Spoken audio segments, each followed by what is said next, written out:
Hej! Då var det dags igen för en ny liten film. Maskinbefäl klass 8 står på schemat. Och jag tänkte den här gången prata om kolvmotorns huvuddelar. Vi pratade ju i förra filmen om lite grunder.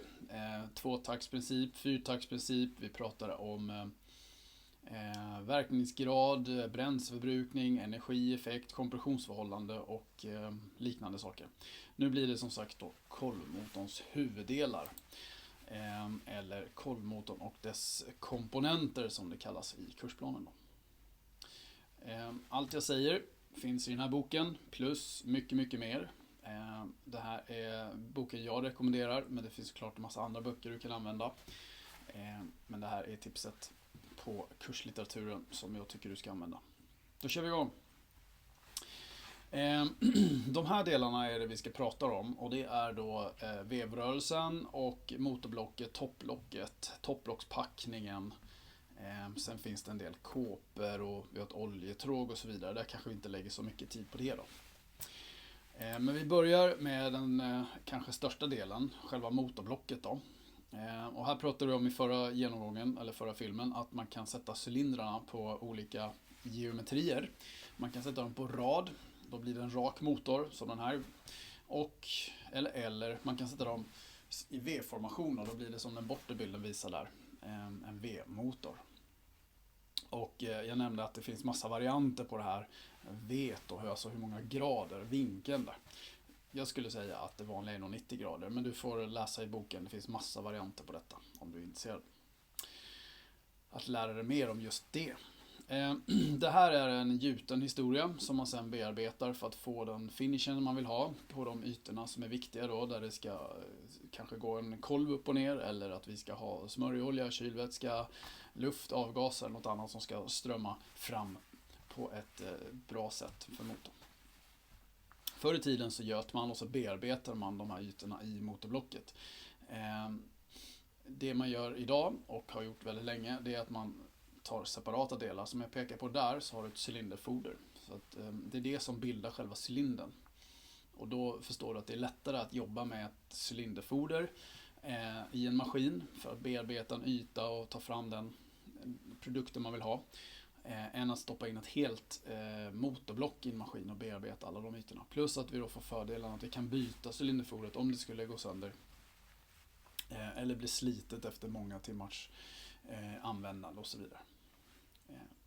Så cylinderfoder blir första delen här efter motorblocket. Och då ska man veta att här inne i förbränningsrummet så blir det ju, eller här inne sker förbränningen. Det blir extremt varmt här inne. Vi får ju temperaturer upp mot 2000 grader. Så det måste ju klara väldigt höga belastningar. Plus att det blir enormt stor belastning på själva kolven och inne i cylindern då, under arbetet. Som du kan läsa om i boken så ser du att i en bensinmotor så blir det ungefär som om man lastar en Volvo XC90 ovanpå kolven som trycker ner den.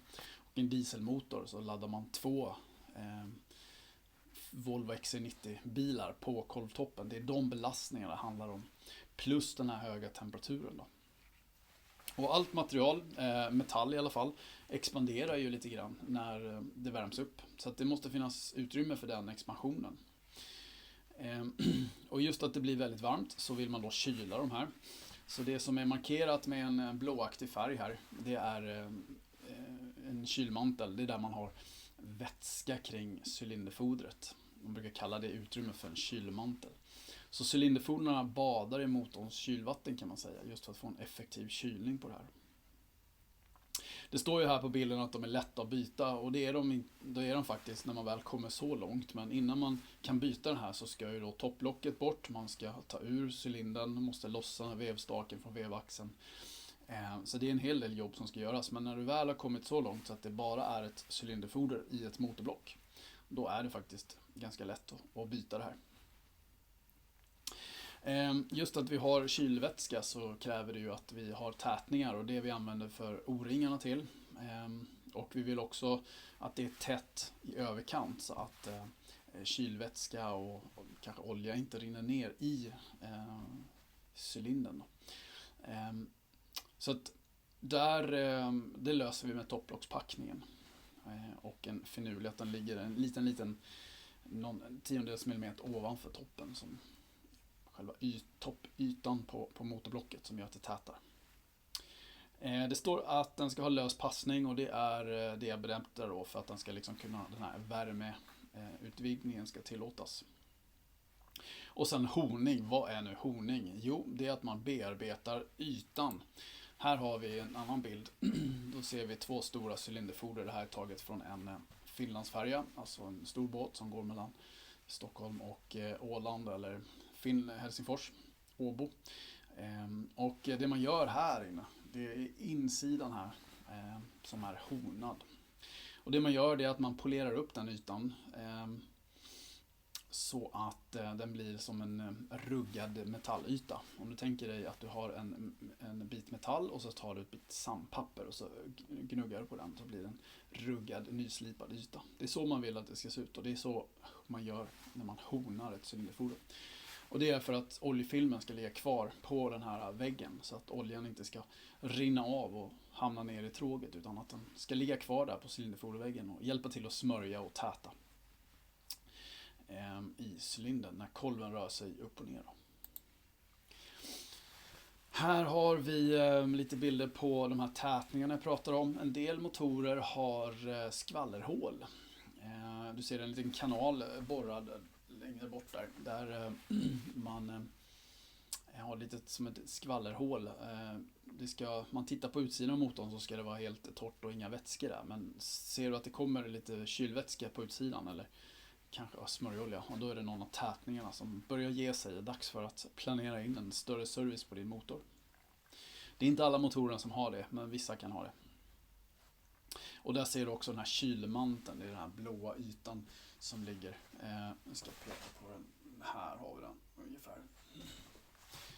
Det var nog ingen exakt pekning där, men den blåa ytan i cylinderfodret och motorblocket är markerat med en mörkare färg här. Gulaktig färg ser det ut. Det om det. Sen har vi den här honingen då. Här har vi en tecknad bild på det här på insidan då. Så vill man ha en ny putsad slipad yta där slipspåren ska ha en viss vinkel. Och det gör att vi får en bättre oljefilm, förkortar inkörningen, minskar slitaget vid kalla starter och så vidare. Så vill man ha det. Här har vi ett cylinderfoder som är skadat. Om jag minns rätt så var det här en motor från en båt i Försvarsmakten. Det kom in vatten i motorn. Och man ser här att det är spår upp och ner i bilden. Om du tittar här så ser du att det är liksom det är någonting som är liksom, man kan se spår från upp och ner. Så ska det absolut inte vara. Det finns ett litet område här borta som är orört där man kan fortfarande skönja den här honingen, de här slipspåren med 60 graders vinkel där. Så om du skulle titta in i ett cylinderfordon någon gång så ska det vara en ganska matt, det ska se ut som ytan är nyslipad. Det ska inte vara som en spegel, då är det väldigt, väldigt slitet där inne och inte alls bra. Och det här kan man ganska enkelt, sådana här verktyg finns att köpa på olika tillbehörsbutiker och så kör man den i sin borrdragare då, upp och ner på det här sättet. Och det är så man gör, man honar cylinderfodret då för att få en bättre oljefilm i cylindern. Det finns massor av olika kontroller man kan göra när man ändå har kommit så här långt. Bilden längst bort visar ju hur man med en indikatorklocka då mäter upp slitaget i cylinderfodret. Och då kan man jämföra det med sin verkstadsmanual sen och då ser man om man ska byta det här cylinderfodret. De allra flesta motorerna har cylinderfoder i överdimension heter det. Så att man köper ett lite större cylinderfoder och då har man följaktligen även kolvar och kolvringar som passar då, så att man kan, även om motorn har blivit sliten så kan man liksom fortsätta använda den genom att sätta in nya kolvringar och ha en aning större diameter nu då på cylindern. Det ökar ju slagvolymen en aning som vi pratade om i förra filmen, vilket gör att du kanske får lite mer effekt också. Sen kan man använda kolvringar för att mäta. Man kan använda en ny kolvring på det här sättet och pressa ner den i cylindern och genom att mäta det där gapet så får man en uppfattning om hur slitet den här cylindern är. Om man vill så kan man även mäta upp kolvringen, hur sliten den är, genom att använda en befintlig kolvring och så mäta på samma sätt.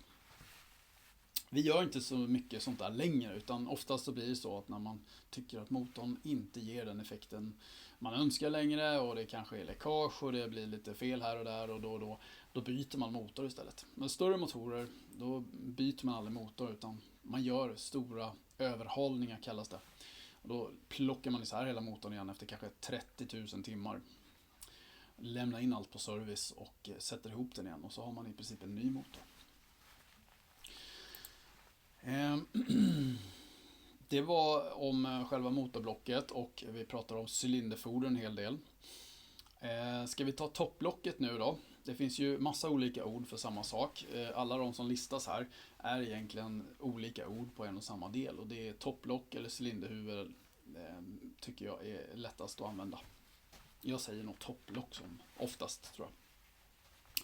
Det här är ju det som är monterat ovanpå motorblocket då, och ser till så att det blir tätt upp i kompressionsutrymmet där förbränningen ska ske ovanför kolven. Emellan motorblock och toppblock har vi ju en toppblockspackning brukar man kalla det, och det kommer klart en bild på det också alldeles strax där. Beroende på vad du har för motor, är det en bensin eller en dieselmotor? Är det en större motor eller en mindre motor? Startar vi den med startmotor eller startar vi den med komprimerad luft? Eller hur får vi igång en motor? Har den en eller två cylindrar? Alltså nu säger jag fel. Har den en eller två ventiler för luft och en eller två ventiler för avgaser? Har den överhuvudtaget ventiler alls? Så det är en hel del grejer som ska få plats här. Så allt det här är grejer man kan hitta här. När det står bränsleventil så alltså det man tänker på själva insprutningen av bränsle då, det är en form av ventil faktiskt, fast kanske inte en sån som du tänker på. Man vrider 90 grader så öppnar man och stänger man ventilen, utan det här är då bränsle som ska in i förbränningsrummet. Det är det som man menar med bränsleventilen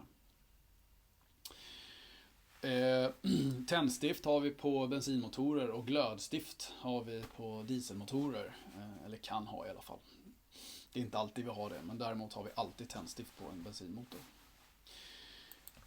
Så det är mycket grejer som ska få plats där. Och då nämnde jag inte att vi ska liksom kunna få fram avgaser och luft och, på ett smidigt sätt också. Här har vi några bilder på topplock på undersidan då, eller underifrån. Den här ytan här, hela undersidan här egentligen, och likadant på det längst upp där. Det är ju jätteviktigt att det är helt plant, alltså superplant. Det får inte vara minsta lilla avvikelse. Det ska vara helt jämnt emot topplocket för att det ska bli tätt och du får kvar din kompression där inne. Du får kvar kompressionen och att det inte kompressionen smiter ut och att det inte kan rinna ner olika vätskor, och då framförallt vätska i form av smörjolja eller kylvatten då. Sen många år tillbaka så har man fyrventilsteknik, står det. Om du tittar på olika motorer och jämför så brukar man läsa om dem och säga att det står fyrventilsteknik då. Det betyder att man har 4 ventiler, och då är det 2 som är för luft och 2 för avgaser. Motorblocket, nu sa jag fel här, toppblocket närmst mig här har ju bara 2 ventiler. Så ett hål för avgaser och ett hål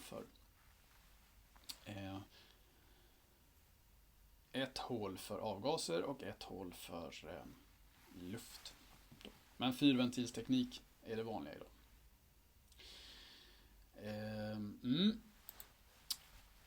Här har vi lite mer om just toppblocket då. Alla kanaler där det ska flöda saker, framförallt luft, men även avgaser och kylvätska, smörjolja och så vidare. Det blir ju beläggningar och smuts på de sidorna, och när man ändå tar bort toppblocket på det här sättet så gör man rent där och ser till så att gaserna eller vätskorna kan flöda fram obehindrat. Det ger också bättre effekt på motorn. Och sen som jag sa, det måste vara jätteplant här, annars blir det otätt. Och är det otätt så måste man då lämna in det till en firma som slipar och rätar till det igen då. När man sätter tillbaka det sen så ska man dra fast bultarna i en viss ordning och med ett visst moment. Och det där får du läsa mer om i just manualen för din motor då. Man ska dra dem i en viss ordning. Det är också för att det inte ska bli ojämnt. Utan det ska bli så tätt som det bara går. Och sen att man drar dem tillräckligt hårt då. Eller kanske snarare att man inte drar dem för hårt. Och därför använder man en momentnyckel för detta. Sen har vi den här topplockspackningen här emellan då. Topplocket och själva motorblocket. Den har ju en väldigt tuff uppgift. Den ska klara av många olika betingelser. Det ska vara varmt ibland, eller det är varmt ibland och det är kallt ibland. Men den måste alltid täta. Det gör den allt som oftast. Men det kan ju som sagt, du har säkert hört talas om att topplockspackningen har gått någon gång. Och då får man byta den helt enkelt. Så då har vi egentligen klarat av även då topplocket här. Nu kommer vi in på sånt som rör på sig. Vi har pratat om motorblock med cylinderfoder och topplocket då. De där sitter ju fast statiskt och är ihopbultade liksom med bultar mellan topplock och motorblock. Nu ska vi prata om det som rör på sig som sagt då. Och låt oss börja med kolven då. Den som sitter längst upp och rör sig upp och ner i cylindrarna. Den har ju en supertuff uppgift. Och läs gärna de kapitlerna i boken så får du se liksom. Där du får lära dig mer om vilka temperaturer och vilka krafter det är som kolven jobbar på. Så det blir varmt och det blir höga tryck. Och det blir också, när kolven rör på sig upp och ner så skapas det centrifugalkrafter. Och de här kommer ge upphov till vibrationer och oljud. Men det balanserar man bort. Och det kommer senare i den här presentationen hur man gör det. Eller hur man kan göra det. Om vi börjar med allting som ska röra på sig så önskar man att de är så lätta det bara går. För allt som väger blir jobbigt för motorn att dra runt. Så att det ska vara så lätt det bara går. Samtidigt så måste det klara de här påfrestningarna som jag nämnde tidigare. 1 eller 2 Volvo XC90 och temperaturer upp mot 2000 grader. Det är en utmaning då. Om vi börjar med en av de första åtgärderna man gör, om man optimerar en motor, man ska till exempel börja med båtracing, så det första man gör är att man tar isär allt som ska röra på sig och så väger man och kollar så att det inte är några viktskillnader. Så försöker man få till så att allting väger exakt lika mycket på 10-dels grammet helst då. För de här robotarna som står och tillverkar olika motordelar, de är lite slarviga. Så att det finns vissa skillnader då. Till exempel att olika kolvar väger olika mycket. Och det fixar man till då. Då får man bättre prestanda på motorn och högre varv. Kolven är svagt konisk som du ser och det är för att den expanderar om det blir varmt då. Det man har gjort på nya motorer, och då är det framförallt dieselmotorer, det är att man bygger sådana här pendelkolvar. Så att då har man toppen på kolven, kallas för kolvtopp eller krona. Den är gjord i ett hållfast material då, kanske stål av något slag. Medan den nedre delen som kallas för mantel, den har man gjort i aluminium. Då får man bort en del vikt men man bibehåller nödvändig hållfasthet på den här. Och kolven då, den sitter ihop med vävstaken oavsett om man har den här modellen eller om man har en kolv som inte delar på sig. Så sitter den fast eller ihop monterad med vävstaken i kolvtappen. Och för att kolvtappen inte ska kunna liksom åka fram och tillbaka och fara iväg så sitter den låst med låsringar i änden. Så. Så det är själva kolven och nu har jag fått sett en lite nyare variant på kolv här också då. På kolven har vi också kolvringar. Och kolvringar kan bestå av 2 olika typer av kolvringar. Vi har dels kompressionsringar och man hör lite grann på namnet vad det handlar om. Man ska hålla tätt helt enkelt. Och sen har vi oljeskrapringar om man har sådana. Och det har vi framförallt på dieselmotorer medan bensinmotorer sällan har oljeskrapringar. Då är de till för att se till så att oljefilmen inte blir för grov eller för tjock. Så att den riskerar att delta i förbränningen. Så det är 2 uppgifter. En tredje uppgift som kolvringarna har, oavsett om man har kompressionsringar enbart eller man även har oljeringar, det är att leda bort värme från kolven till cylinderfodret. Och runt cylinderfodret hade vi ju kylvätska som vi lärde oss tidigare då. Så 3 uppgifter för kolvringarna. Om vi har alla 3. 2 om vi inte har oljeskrapringen. Så, då har vi gått igenom kolvringarnas olika funktioner. Om du vill byta kolvring så använder du ett verktyg för detta. Kolvringarna är som en byggda i fjäderstål tror jag.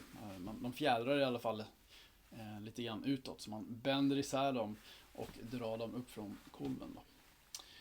Och här ser du de här 2 kontrollerna som jag nämnde tidigare som man gör. Där man då kollar, här kollar man hur sliten kolvringen är. Och då har man stoppat ner kolvringen i cylindern där, men precis inte så långt ner så att den kommer ner nedanför vändkanten. Man känner med fingrarna ner i cylindern så känner man tydligt var kolvringen har vänt varje gång. Man tar och placerar kolvringen ovanför där så att man får en cylinder som inte har någon slitage. Och så mäter man kolvringsgapet då och jämför med instruktionsboken och ser om det är okej eller inte. Och det man gör bakom mig här, det är att man mäter, då har man tagit en ny kolvring och så mäter man kolvringsspåren för att få en uppfattning om slitagen i kolvringsspåren. Så där ser du dem också.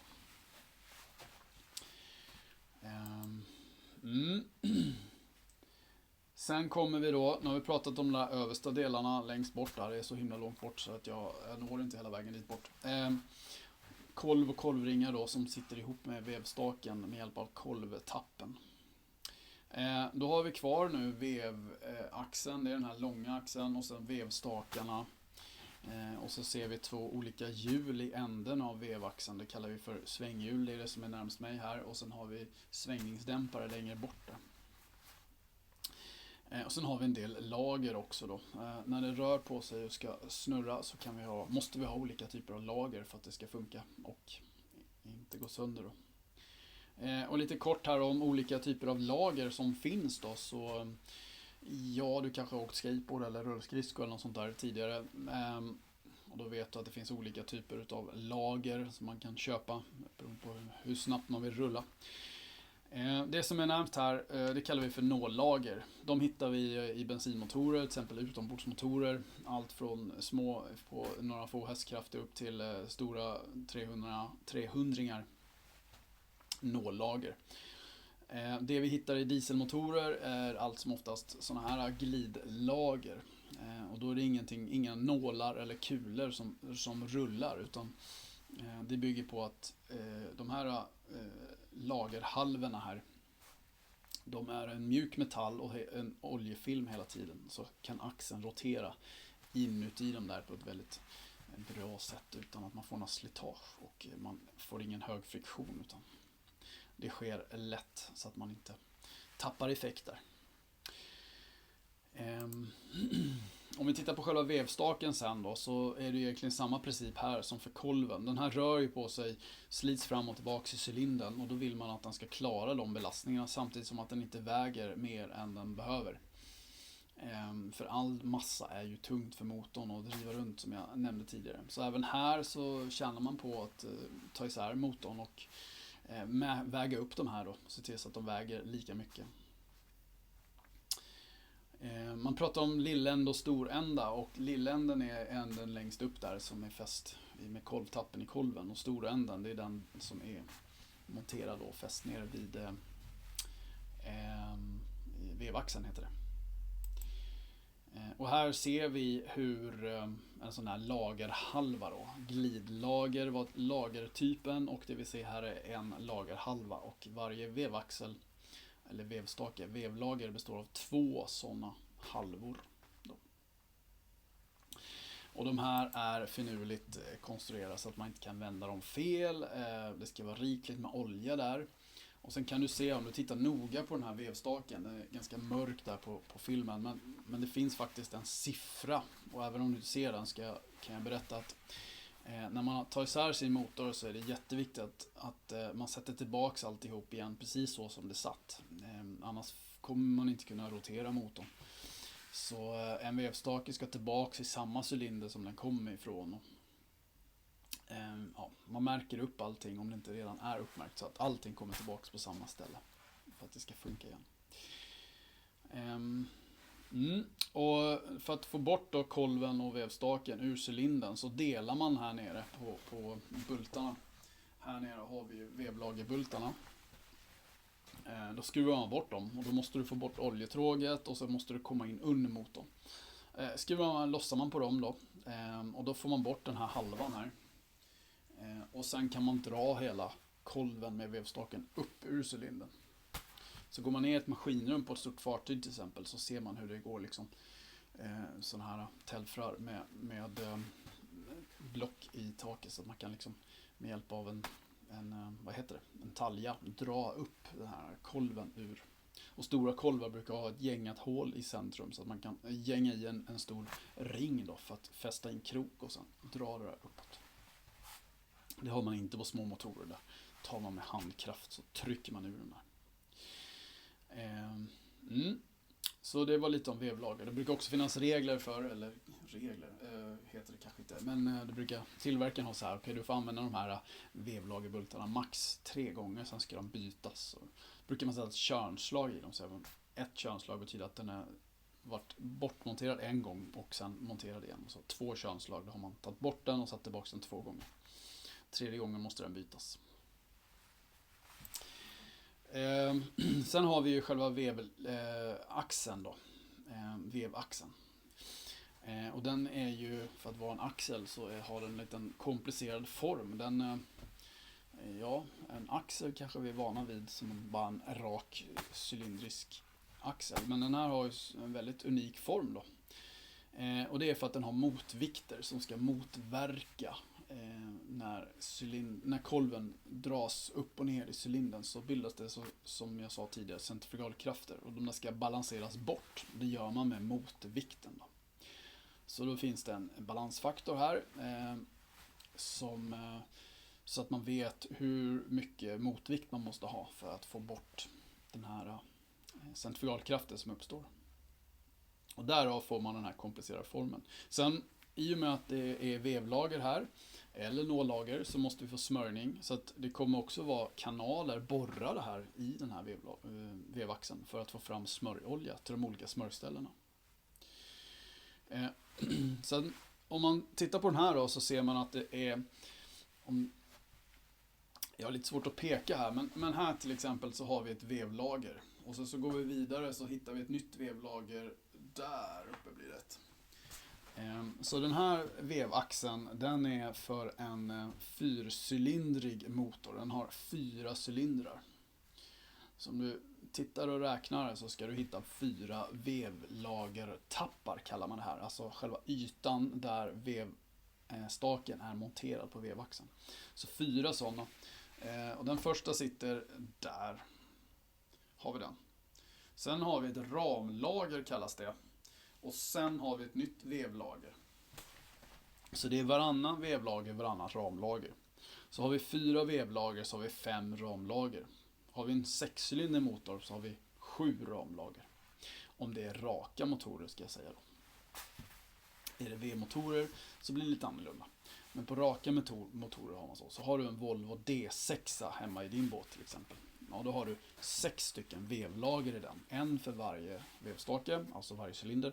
Och sen har du 7 ramlager som håller i vevaxeln. Ja, det ska jag kanske nämna då. Vad gör ramlagret? Jo, men den lagrar ju vevaxeln kan vi kalla det. Vevaxeln kan inte bara ligga och här svänga fritt där nere. Utan den måste ju också vara centrerad och fixerad i sitt läge. Och det är den i ramlager då. Som också är av typen glidlager.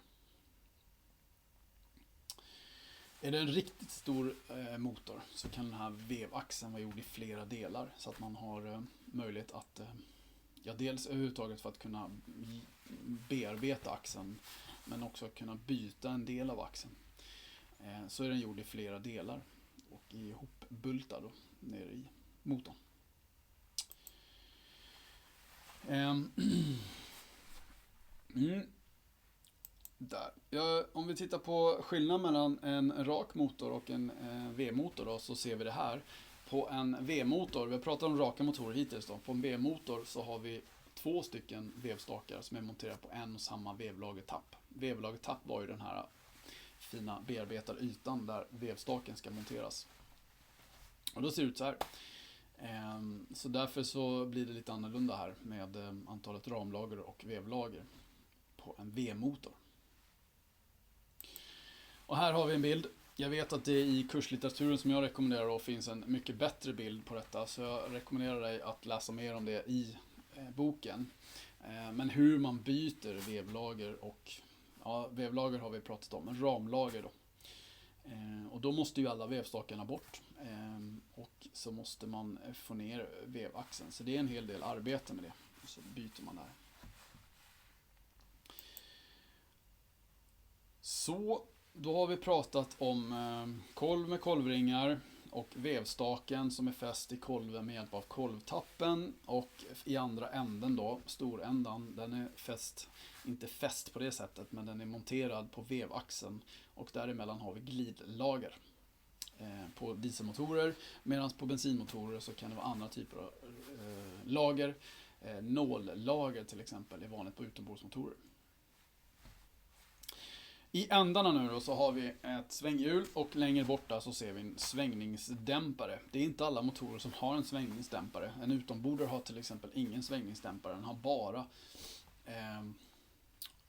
svänghjul då. Men man kan också ha något som heter balansaxlar. Man måste få bort en typ av svängningar som kallas för torsionssvängningar. Det är en form av ojämnheter, vibrationer som man inte vill ha i motorn. Och centrifugalkraften som bildas, den tas bort med motvikterna. Och sen har vi de resterande torsionssvängningarna som uppstår. Försöker man balansera bort, dels med svänghjulet och dels med någon finurlig grej i änden där. Kanske en svängningsdämpare eller balansaxlar. Så här funkar det.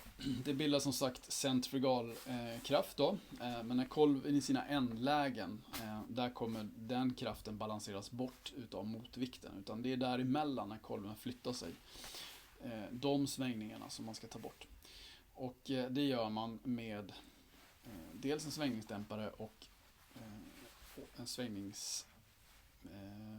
balansaxlar kan det heta. Om vi tittar på själva svänghjulet, missade jag en bild där kanske? Nej, det gjorde jag nog inte. Jag har för mig att någonstans så har vi en bild på vad svänghjulet har för uppgifter. Jag tar det med en gång då. Svänghjulet, om vi börjar med det här. Vad har det för uppgift? För det har vi på alla motorer. Jo, dels är det väldigt hög massa på detta. Det väger ganska mycket. Så att det håller motorn i rotation emellan arbetstakterna. Så har vi bara en cylinder, då måste vi ha ett ganska stort svänghjul för att hålla motorn i rotation mellan arbetstakterna. Sen har vi en kuggkrans. Om du tittar här så ser du att det är en kuggkrans på den här. Det är där vi ska koppla in startmotorn sen. Om vi startar den här motorn med en elektrisk startmotor, vilket är det vanliga. Så den kopplar vi in där. Det kommer vi mer om längre fram sen i kursen. Sen är också det här allt som oftast kraftuttaget. Det gäller för dig som har inombordsmotorer. För att på svänghjulet kopplar vi ju sen på då själva backslaget kanske. Eller någon form av koppling och sen ett backslag. Har du vattenjet så har vi inget backslag på det sättet. Utan då har vi en flexibel koppling. Och sen går det vidare ut till själva vattenjetaggregatet då. Men på ett fordon då så har vi ju kopplingen här och växellådan efteråt. På utombordsmotorer så är det inte så, utan då tar vi inte ut kraften där, utan då tar vi ut kraften i andra änden på vevaxeln. Så vad sa vi nu? Vi fick med att det lagrar energi, vi har startkransen och det är kraftuttaget allt som oftast. Och sen har det också en balanserande effekt. Så det hjälper till att jämna ut de här vibrationerna. Och man kan också bygga svänghjulet i två delar. Så att man har, precis som en svängningsdämpare, så har man ett nav och en ytterring då. Du kan läsa mer om det i boken. Svängningsdämparen då, om man har en sån, den är precis så som jag slutade med att berätta där. Den har ett nav och sen har den en ytterring, och däremellan har vi någon kletig massa. Och det är den där kletiga massans egenskap som gör att vi får en balanserande effekt. Vi får bort torsionssvängningar här. Och det här kan man då konstruera till exempel i en remskiva, så att man kan även använda svängningsdämparen då för att driva transmissionen, eller kanske en länspump eller något annat i motorn som ska drivas då. Så det är oftast en remskiva som används som svängningsdämpare också. Sen har vi det här med balansaxlar då. Det är också ett alternativ att ha. Så det är en axel, eller två är det, som roterar helt enkelt med ganska högt varvtal. Så det finns en viss utväxling här mellan transmissionen och balansaxlarna. Så det kan användas också för att få en balanserande effekt. På Volvo-motorer så ligger inte balansaxlarna här uppe som bilden visar, utan då har man dem istället nere i oljetråget. Men allt det här, balansaxlar, svängningsdämpare, tvådelade svänghjul och så vidare, det är för att få bort torsionssvängningar, att få en så mjuk och fin motor utan vibrationer och oljud, helt enkelt. Så det var sista delarna. Nu har vi pratat om motorblocket, topplocket, cylinderhuvudpackning eller topplockspackning som ligger däremellan. Och när vi pratar om motorblocket så pratar vi även om cylinderfodret då. Och sen har vi gått igenom hela vevrörelsen också, allt som rör på sig, och på slutet här lite grann om hur man balanserar bort och får mjuka fina motorer utan onödiga vibrationer och oljud. Så det var kolvmotorn och dess komponenter, som det heter. Kolvmotorns huvuddelar har jag valt att kalla det. Läs gärna boken, där finns det massor av bra information och jättebra bilder också på allt det här som jag har sagt. Så, tack för att du har lyssnat. Vi ses snart igen för en ny lektion.